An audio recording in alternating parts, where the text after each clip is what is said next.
Менің атым Цозын Цюн. 2025 жылдың наурыз айында маған сүт безінің орта сатыдағы қатерлі ісігі және лимфа түйіндеріне метастаз диагнозы қойылды. Сол сәтте мен қатты таңғалдым, бірақ мүлде қорықпадым. Ауру келген соң мен оны бетпе-бет қарсы алуды таңдадым. Дәрігерлер маған келесі ем жоспарын ұсынды. 5 курс химиотерапия, содан кейін сүт безін толық алып тастау және 25 рет сәулелік терапия. Мен 5 курс химиотерапиядан өттім, әр 21 күн сайын бір рет. Бұл өте ауыр болды. Химиотерапияның бүкіл кезеңінде денем ісініп тұрды, бүкіл денем қатты ауырды. Әрбір мүшем өте әлсіз болып, қатты жайсыздық тудырды. Бірақ мен үшін өте үлкен сәттілік болды.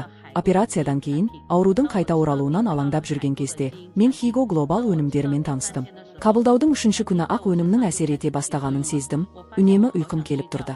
7-ші күні мен көп жылдан бергі іш қатуым мен ринитім айтарлықтай жақсарғанын байқадым.